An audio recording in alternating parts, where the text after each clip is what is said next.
It's us again, and we just landed in Macau. It's going to be a fun vlog. Char, naging vlogger na talaga.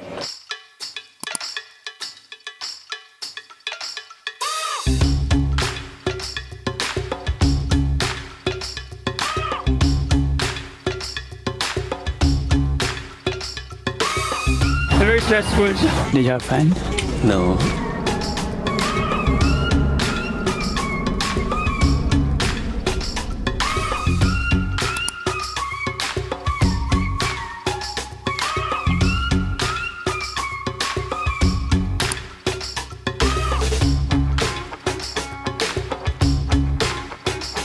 So here comes to Singapore.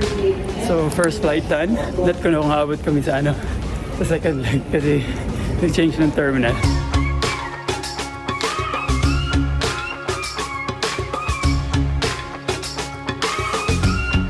One flight down. Hindi pa nagtatapos kasi mabubas pa kami.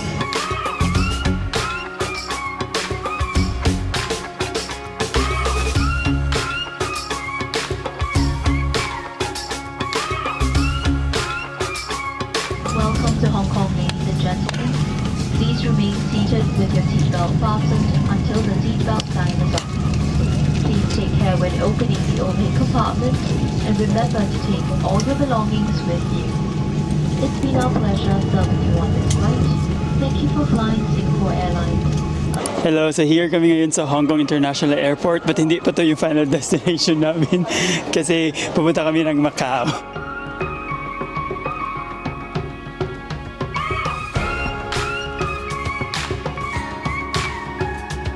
So, andito na kami ngayon sa transfer area papuntang Macau.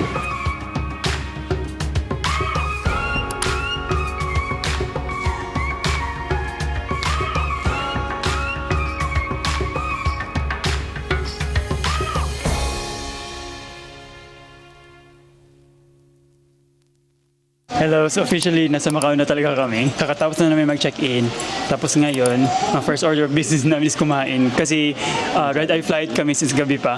Then ngayon, nasa Jollibee kami. Siyempre, hindi mo wala yung pagka-Pilipino. Tapos may ubi pie sila. So exciting. First time ba makakatry ng ubo?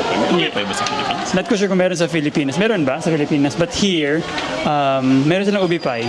So kung taga-Pilipinas kayo, Char, comment nyo daw. After namin kumain, pupunta kami sa City of Dreams para manood ng House of Dancing Water. Tapos mag-dinner, tapos punta ng Cotai Strip para sa lights kasi gabi na.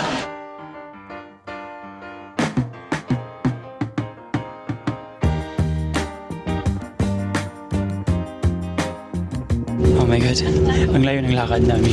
Here kami sa bus ng City of Dreams. Akala namin may bayad ng 6 MOP, but free pala. So nakalibre kami.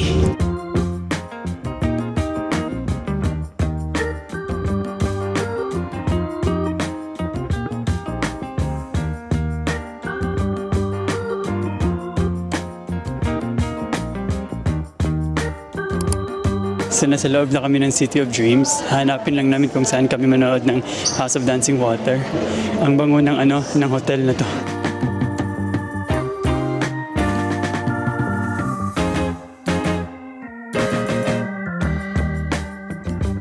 So here kami sa loob ng theater. Grabe. Ang laki ng theater. Parang feeling ko puno siya. Kasi sobrang daming tao na nakapila sa labas lang. Then research kami, sabi daw dito pag pumunta ka dito sa Macau, it's a must-see na experience na siya here sa Macau. And to be honest, parang medyo mahal siya. But yung sa review, super worth it daw. Yung mga nagsasabi na ito din yung highlight ng Macau nila na experience.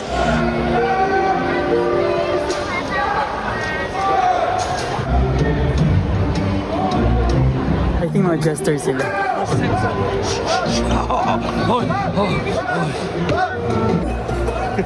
Lumapit siya.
God, super galing!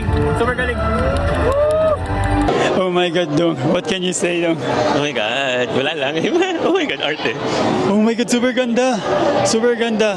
Always ko na super ganda. Akala namin yung nasa Cambodia yung pinaka-the best, but hindi, ito, pinaka-the best to. I think, Level sa ibang level. ibang level siya. I think kahit sa Cirque du Soleil, super ganda niya. So here na kami sa Beijing Kitchen, and yung restaurant na to is kasama siya sa package ng pinanood namin House of Dancing Water. Meron siyang set menu, meron din siyang parang 400 MOP na voucher. But nung pag-research ko, mas better na merong set menu. Marami siyang kasali na mga restaurants na participate.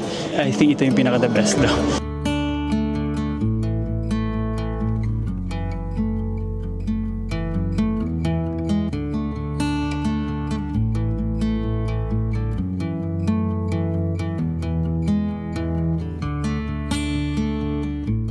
Okay, busog na kami. Super worth it ng dinner. Oh my God. So ngayon, pupunta kami ng Cotai Strip. Punta muna kami ng Paris ngayon. Tapos, I think mga 5 minutes after, pupunta kami ng London. Yeah.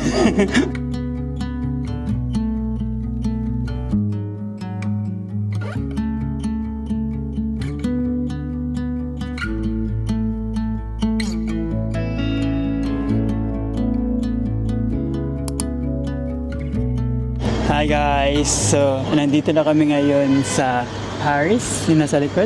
Tapos unting lakad na sa London. Anong lakad lang. Unti. Andan na si Big Ben.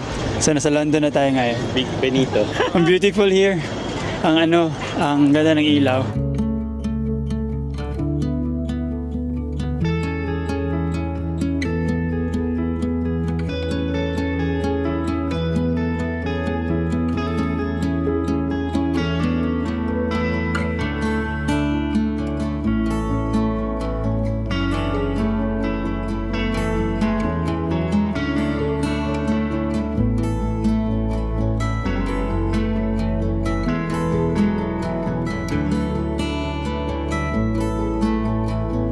Maganda nakapagod yung first day namin. Ang dami namin ginawa. Since dumating kami, never kami nag-rest. Walaan nyo sino naghihiwalay na yung katawan. Nag-iwalay na yung katawan niya. Hope nag-enjoy kayo. Naiya siya kasi vlogger na talaga kami. So see you guys tomorrow kasi pupunta kami ng Senado Square. Pupunta kami ng The Ruins kasi walking distance na siya sa hotel lang. Okay, alright. Good night. Sa Jollibee ulit. And Jollibee na ulit some breakfast. Alright, see you tomorrow.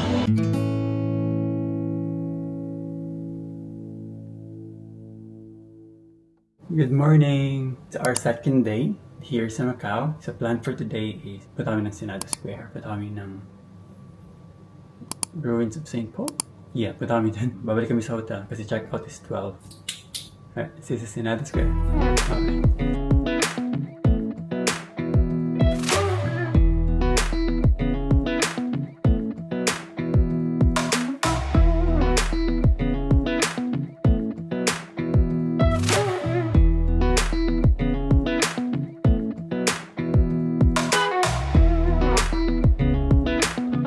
Here na kami sa Jollibee. I think kami yung Guanamano. Okay, sir.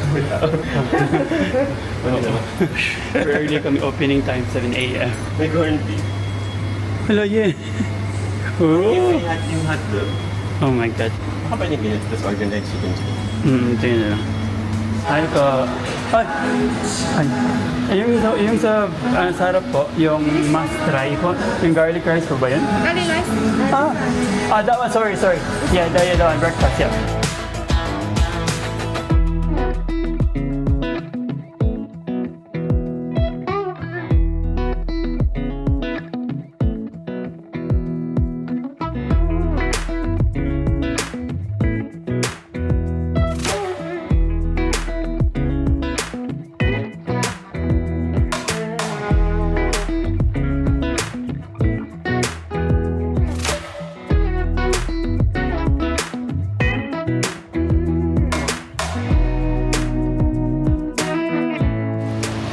Last one, Pilipinas. Breakfast and coffee. Okay na? So I think fired up na kami ngayon. So natin ang Senado Square at saka yung Ruins of St. Paul bago tayo balik sa hotel and papuntang Hong Kong. Dito na po tayo sa Senado Square.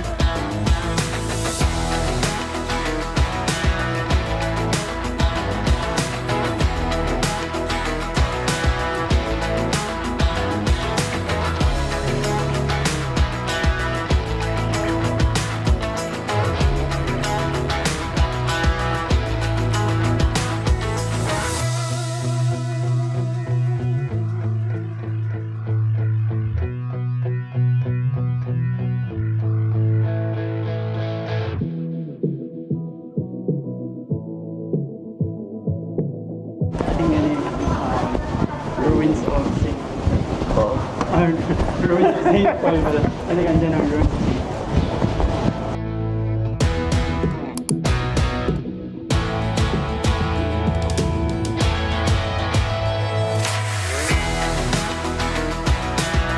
We finally made it.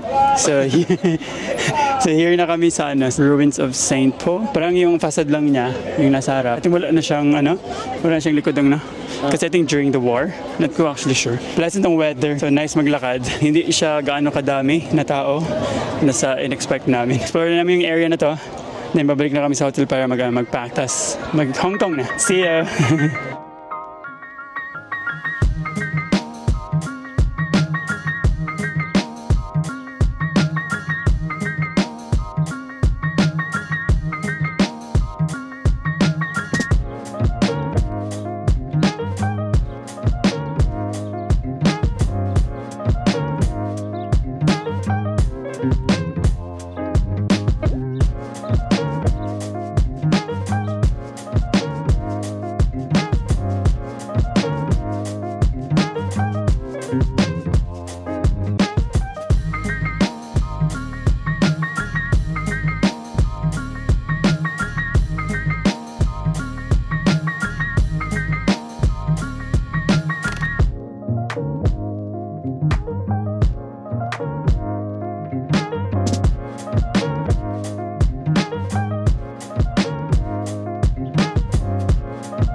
Kinancel nila yung terminus ng kung saan kami dapat sasakay ng ferry.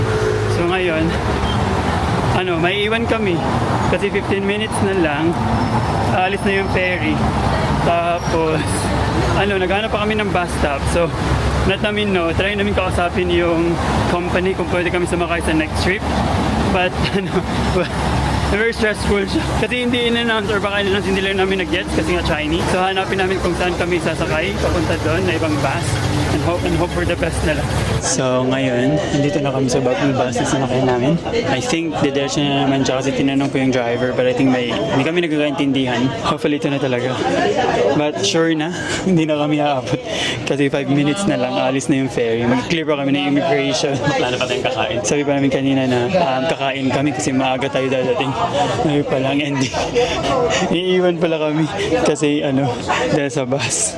So I think careful na lang guys siguro next time if pupunta kayo, if magbabus kayo, if kaya nyo 2 hours early or i-insure nyo or mag-cab kayo. The things you learn from traveling. Char!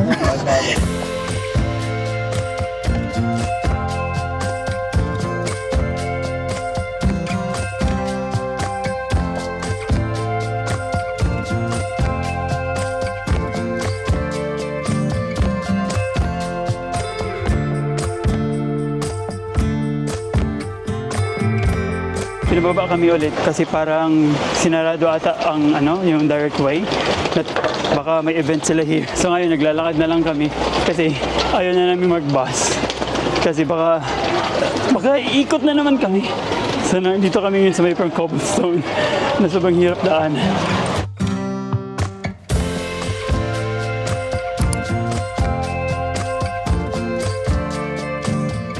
Oh, thank you so much. Thank you.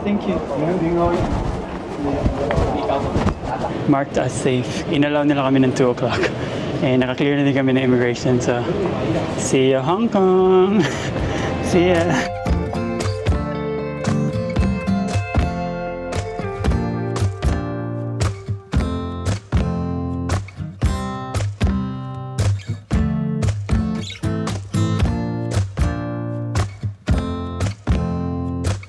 Nakasakay na talaga kami at hindi na kami pwedeng hanapin para i-offload kasi naiwan kami. So, it was fun, Macau. Did you have fun? No. Hindi ako pinalaking sinungaling. Okay, debrief kami mamaya. Bakit? Ano nangyari? Si Hong Kong.